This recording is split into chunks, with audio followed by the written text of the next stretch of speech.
Welcome. I'm your host, Ham Gritty. The purpose of this report is to see if your favorite movie characters have what it takes to be the best. Simply put, we check their grit. And for today's grit report, we'll be looking at Dune. The year is 10191, and the most valuable source in the universe is spice. Meet Paul Atreides of House Atreides. He's the sulking type, and lately he's been having dreams of a blue-eyed woman.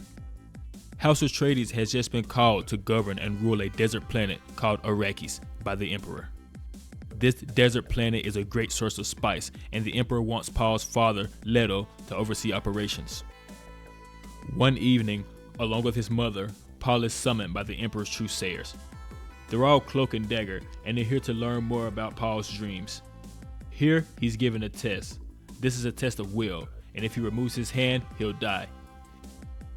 Paul passes his test and discovers that he's destined for bigger things, though the Truthsayers don't approve of him.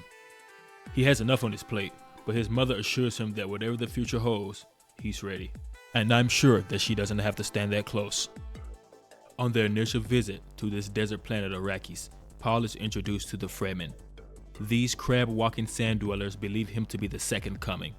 The Fremen give House Atreides a tour of their planet and show them the spice fields, along with these giant deadly desert worms. Here, Paul is exposed to spice, which is believed to be a psychoactive chemical. He has another wet dream, but now he's wide awake. In this vision, he sees the blue-eyed beauty again, but this time, he's gutted. This vision causes him to space out while in the spice field, and this almost gets him eaten by a sandworm. He barely makes it out alive, and this recklessness angers his father. Later that evening, House Atreides is betrayed and attacked while in their beds. This is a full-scale assault and many men perish, along with Leto Atreides. It turns out that the Emperor had bigger plans for Leto.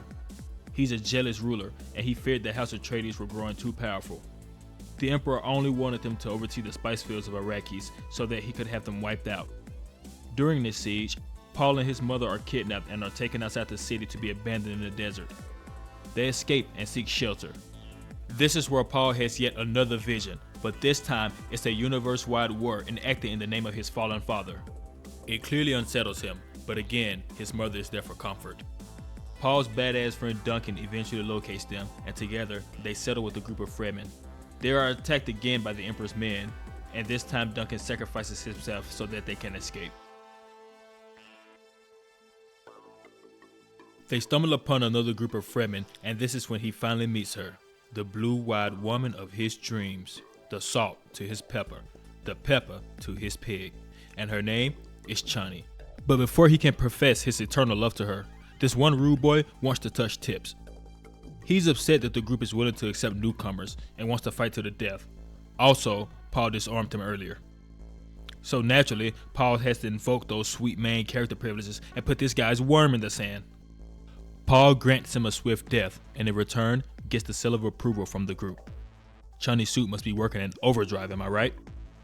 The story ends with Paul and his mom following their new friends into the desert dunes, searching for strength and power. But this is only the beginning.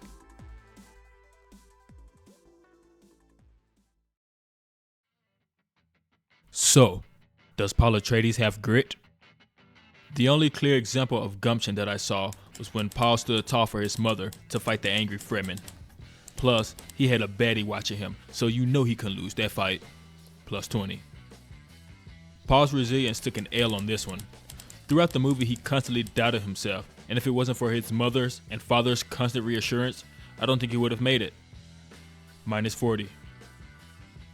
It is demonstrated that Paul is intelligent by the way he speaks to people, the way he quickly studies and learns the sandwalk, can speak multiple languages, and is skilled in hand-to-hand combat. Plus 40. Love will make you do crazy things, or at least a throb will.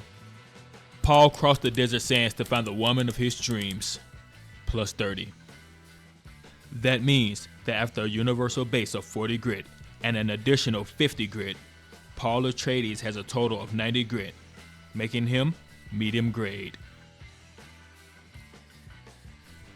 Well, that's it for this grit report. Do you think we got this one right, or is there something we missed? Also, Dune Part 2 comes out on March the 1st, so go see it. Leave a comment below, and if you want more content like this, just say so. I'm your host, Ham Gritty, and until next time.